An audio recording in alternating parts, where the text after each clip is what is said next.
Today, we're going to talk about your rights during pregnancy and during the birth. Welcome to the Hypno-Baby channel. I'm Dr. Natalie Fizet. I'm a retired family doctor who delivered 3,700 babies. This is your channel, so don't forget to comment, like, share, subscribe, and be amazed. Of course, there's a big medical disclaimer. This channel is for entertainment only. You use it at your own risk. I am a doctor, but I'm not your doctor. Hi, I'm Dr. Natalie Fizet. I'm going to talk about your rights during pregnancy and during the birth, but you have to know that I'm not a lawyer. This is like a general discussion, and it varies from country to country and even from states to states. So this is just your general rights that you should be aware of. And always, if you have questions, consult a lawyer or somebody who knows the law in your territory. But in general, so today we're just like discussing general rights during pregnancy and birth. The first thing is it's not really related to medical care, but someone cannot fire you because you're pregnant. In most countries, it's like this. Again, it varies from one country to the other. Cannot fire you if you're because you're pregnant, or not employ you because you're pregnant. If you can do the job. If you're on bed rest, it makes sense that you would not get a job if you're on Zoom and you say, well, I cannot come to work at McDonald's or whatever. You're not able to work. So that's a different story. In most countries, you have a medical file. You have access to, you have the right to see your medical file. I would highly suggest, I always did that with my patients. If they wanted to see their file, if they wanted a copy of their file, I would sit down with them and say, let me like read it with you so you know, because there's medical terms, and they might go home and they might panic, or you might panic and read things and come to the wrong conclusions because you don't have the background to interpret what's written in the file. So always discuss it with your healthcare provider if you can ask for your file, and then review it with the doctor, because sometimes we'll write something and you might interpret it the wrong way. If I say communication is difficult and the person does not speak English, that's what I meant by writing communication is difficult. And the person might say, oh, well, she's tagging me as being a difficult person, which is not the case. So again, communication is the problem on this one. You have the right to be informed.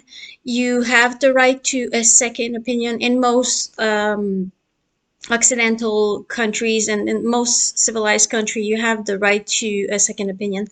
I've seen some articles where they say, oh, your doctor will welcome if you ask for a second opinion, will be pleased, or we're humans. So honestly, I've never seen a doctor that said, oh, my patient wanted a second opinion. And there's always the joke, you want a second opinion, you're ugly too. You're pregnant and you're ugly. That's a joke. That's a bad joke. That's a doctor's joke. But you have the right to a second opinion if the situation is not an emergency. Let's say you have a cord prolapse, the cord coming out before the baby, and you need an emergency. That's the real case for an emergency C-section. And you say, oh, I want to talk to another doctor, and there's no other OBGYN in the hospital because there's one on call and it's a smaller hospital. You would put your baby and yourself in jeopardy by asking for that second opinion, and it's pretty clear cut. You have the right to ask your doctor to repeat. You have and some doctors will say, you know, I'm the doctor, I'm the powerful doctor, and I know everything and I know better. But what I've seen on group discussions, many women have a sour taste in their mouth about their first or second birth, saying I did not feel respected. And that's the main rights that you have, is to feel respected, to feel empowered, and to be aware. Okay, you have a duty also to get the information, not read everything. You're not supposed to be a doctor or become a midwife, and some books will create more stress than anything, but you have to know the basis. Okay, what are the real reason to do a cesarean, and what are the ones you should not even like. It's pretty obvious though, if you're gushing blood, like placenta detachment, it's pretty clear what you need. So, but the other cases, oh, baby's heart's not fine, what are your rights, and get the discussion going.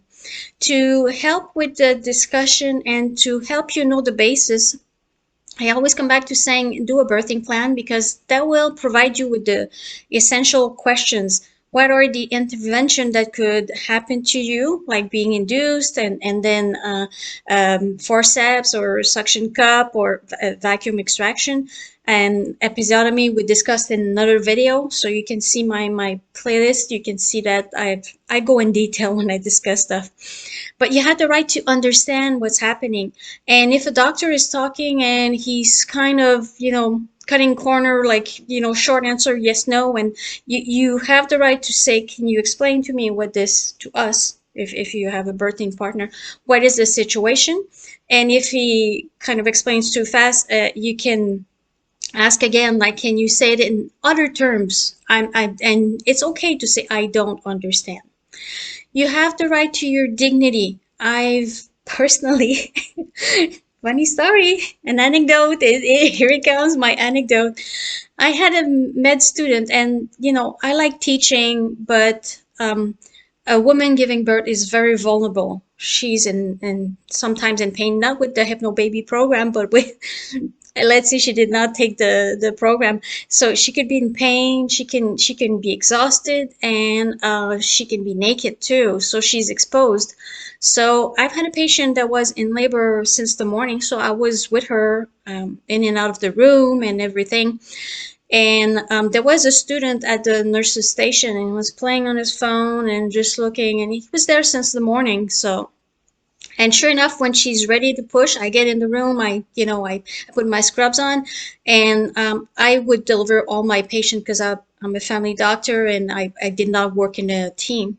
So sure enough, the door opens, slams open, and there's the student, and almost pushes me and sits, and like, he goes, oh, if there's stitches, I want to do them. And my patient is like pushing in between, and the contractions are coming 3 minutes apart. They last a minute, and it's intense, and the baby's coming. And I'm like, how? And then I was thinking of my patient, and I asked the student, did you ask her permission to be here? And he goes, I don't need permission. It's my right. I'm a student and I'm here to learn. So I said, let's get out of the room. So, and it was like, the hands on the hips and really arrogant. And I'm like, my patient is vulnerable. You have all day, all morning to go and ask permission and present yourself. That's the basic. Don't come in with your popcorn and your soft drinks and your 3D glasses at the last second just saying, I want to do stitches. She's not a piece of meat. She's a human being, very vulnerable, living one of the most intense, and a partner too, one of the most intense adventure of her life, and you just walk in like this. No, no, no. So I threw the student out. I said, next time if I have patient on the board, if you go present themselves and ask permission, and they're going to say yes. If you're with them all day, and it's not, the birth is not just when the baby comes out and then stitches, it's the whole process. So I said, you're more than welcome, but not like this, like not at the last minute without asking permission when she's naked and vulnerable and you're a stranger. So yeah, so I threw that student out, and everything went fine after that. I don't think I had to work with that student anymore, but I would do it again in a jiffy, because my patient could not have a voice, but I could see, like, in her eyes, she was like, okay, who's that person? So, no. I would say don't confuse having rights or writing birthing plans. Don't confuse it to refusing everything, saying, medicine is bad. We do things. Sometimes I agree with you. Some routines are just that, routines, and they're not indicated. But often we would do something because there's a basis, there's a reason for it. We're not like, inventing. The least I do for myself, the least I did during the births, the better, because I was not, but, there's things that I could do. So I had a couple that came to my office and they had a birthing plan and they were saying, we're refusing the episiotomy, we're refusing the epidural, we're refusing it. It was like, and then they were like, when the baby's is born, we refuse that you wipe it. We refuse that you suction, because sometimes we'll suction the secretions in the nose and then the mouth. And we refuse that you remove the secretions. And the dad was pretty adamant about it. And I said, wait a minute. And I worked in Canada, so it was the end of summer. I said, okay, do you still go in your pool? He's like, yeah. I go, what do you do when you come out of the pool and it's kind of windy and the temperature is not like very warm? He goes, I grab a towel and I dry myself because with the wind I'm going to be cold. I'm like, that's what we do with the baby. The baby's wet. It's at 37 degrees inside mommy, and it comes out and it's 20, 24 Celsius. So it's already like a big change. So it needs to be covered and it needs to be dried. So he goes, oh. So he takes his pen and strikes that, refusing. And then he goes, but the mucus, you're not going to take the secretions. It's natural. I go, okay. Did you ever have a cold? He's like, yeah, of course I had a cold. And I go, what did you do when your nose was all stuffed up? He goes, well, I blew my nose. Well, that's what we do. Baby has the head in water and it comes out with the force and everything. So baby will spit out, but sometimes their nose is clogged up and you can see them. They're like coughing. And so again, takes the pen and then he removes it. That was funny. But there's reasons why we do stuff. So uh, if you write things, and I like when people phrase their birthing plan saying, at the best we would like, instead of saying we're refusing. And it sounds more confrontational when you're like, we're refusing, we don't want this, and we would prefer, we would like, and then discuss it with your doctor. Like I said, these people were not ignorant, they just did not know why we did things, and by explaining it's like, oh, okay, makes sense, and so forth.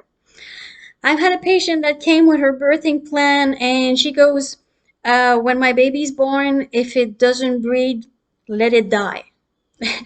And I'm against, like, anything negative and drama, because there's usually no drama. 99% of the time it goes well. But I just want to illustrate for you. So I was like, what? And I was like, wait a minute. She goes, it's natural. And I'm like, you carry this baby for 9 months. And often if a baby is born, sometimes they're just like, tired from the birth and they just need like a couple of puff of oxygen, and then their heart gets the oxygen and everything's fine. And then they scream after 1 or 2 minutes. But I know that these babies recuperated because I helped them with we have ABC and we have our maneuvers that we can do. I'm like, I cannot accept this. I took an oath to protect, and I'm all natural, but not to that point, like, oh, let it die, 9 months. And that baby, those babies are perfectly well. They live to be 100 or whatever. So I said, I have to disagree with you. You're going to have to either find another doctor or we have to get to a compromise. And she goes, well, what would you do? And I said, well, if the baby's born and it's not breathing, I'm going to cut the cord and I'm going to start running in the corridor and you run after me with your placenta between your legs, kind of joking about it. So we had that agreement that if the baby was not breathing, I would leave with it and she would run after me. So sure enough, when she delivered, the baby came out and I said, you'd better scream. And the baby screamed and was pink. But when she agreed that I would run, I would not have run. I would have bring into the warming table next to her and I would have done the maneuver. She kind of agreed with that. So you have the right to be supported during labor. And this video was made at the end of 2022, and we're still hopefully at the end of the COVID-19 pandemic. And at one point, they were even refusing the birthing partner. So no doulas, no birthing partner. It was sad times for obstetrics. Women pulled through because women are strong. But you have the right, and that was like challenged in court, and that was challenged as a right, saying, a woman in giving birth has the right to be accompanied and supported. So that was overruled pretty fast. That was one of the first things that came back to normal, is women giving birth were not alone. But for a brief period, I know, like in my area in Montreal, Canada, there was a brief period where women were alone to give birth, and that's really, really, really sad. I hope it doesn't happen again. But that was one of the first things that were challenged in all the confinements and all the restrictions, was women can and should be accompanied when giving birth. In my hospital, you had the right to have as many people in the room as possible, but I always told my patients when I was in the office, choose wisely. If somebody gets on your nerve regularly, it's gonna get more on your nerve during labor. Okay. I've had a patient that says, I don't want my mother-in-law. She in the room, she gets on my nerve, and my husband, it's like his mummy, so he wants her to be there, and so forth. And I told her, we cannot police people either. We cannot throw her out. So you have to make it clear. And I told her, like, the best is, oops, just forget to tell her that you're in labor, and call her when the baby's born, and that way, it will pass. But eventually she got in labor, and her husband called the mother-in-law, and you could see the mother-in-law walked in, and the whole energy of the bird, like, just my patient's face changed, like, not in a good way, and it kind of ruined everything. But we cannot police people, and unless it's a med student, then I can throw them out. But for the family, we cannot say, okay, you're disruptive, and so forth. I've seen a mother-in-law and the husband screaming over my patient that was giving birth while the baby was coming out, and they were like screaming like a wrestling match, and that was like really a sight for sore eyes. So don't do that. And I was in the room if they don't get along, and they were like really screaming, and the baby was born. So the first thing he heard was his parents and his grandma, his father and his grandma screaming at each other, and it was ugly. It was ugly. So honestly, choose wisely. Okay. If somebody makes you happy, makes you calm, yes, you can invite them. Make sure that this person gets along with your birthing partner and does not take the place of your birthing partner. Most people will just have their birthing partner at the birth.